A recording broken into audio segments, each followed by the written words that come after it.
This cartoon actually shows you what the public's going to be like in 2012, 2013. Here's the bureaucrat at the unemployment office looking at the line of unemployed people, and he's saying, go home, I tell you, the recession's over. It's going to be very difficult to convince people the recession's over when we have unemployment rates that are going to be consistently above 6 to 7 to 8% for the next 2 years. But that's the reality, and that's what we're going to have.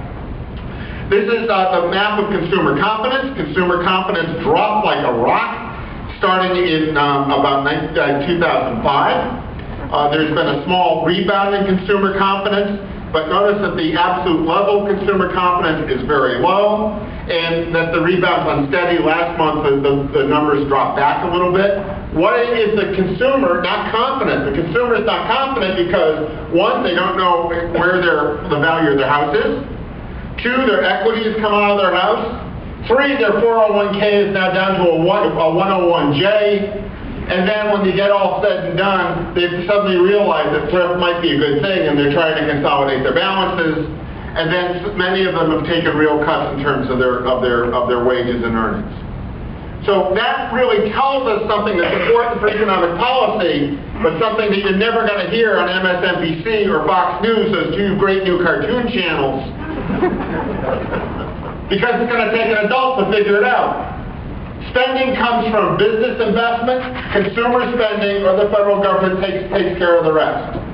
The consumer right now is in the foxhole and is barely sticking its head above the rim. And what's going on with business investment? This is global consumer confidence of Fortune 500, Fortune 1000 CFOs, Chief Financial Officers, in Asia, United States, China, and Europe. You'll notice the the confidence levels of those Chief Financial Officers began to tick up in May, but it still is out, with the exception of those in the United States, is not at 0 yet. Now pay attention, Chief Financial Officer Magazine is supposed to release the new version of this sometime in the next 2-3 weeks.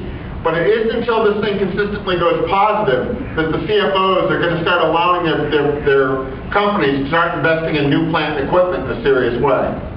Now what I have heard from this room and from people in this room, there are deals out there, their deals are percolating, but no one knows how to close right now.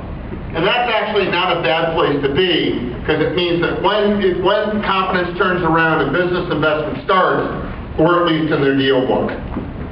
Now what's happening with the dollar? Oh, there's been some really stupid discussion in this area for the past 3 weeks. And I just love listening to stupidity. It gets me to drink more. This is the trade-weighted value of the dollar. Now, the first red line is when China floated the yuan. The dollar dropped in value. The second red line, not wine, is when the financial markets crashed September 15th of last year. Now you'll notice that the dollar peaked in February 2002 and went on a very, very long, gradual decline up until somewhere in late 2006. Then all of a sudden the dollar came up. Now, did the dollar bounce up because of some sort of moral rectitude in the United States?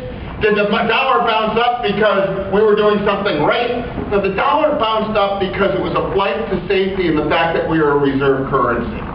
When the entire globe was going to hell in a handbasket, this is a place where people thought they'd lose less of their money than anywhere else. So what should we expect when we start climbing out of the recession? What we should expect is money will start going out of the dollar to other currencies, and the markets will start paying attention to our long-run fiscal condition of the United States economy. Now, what is the dominant thing that we see out there, 2 dominant issues in the U.S. economy for the long run?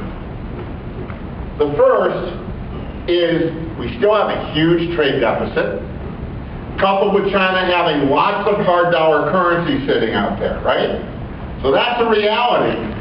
And the second thing that we know is that the U.S. exploded an awful lot of debt very quickly to get us out of the economy. And like I say, that was a good thing, not a bad thing.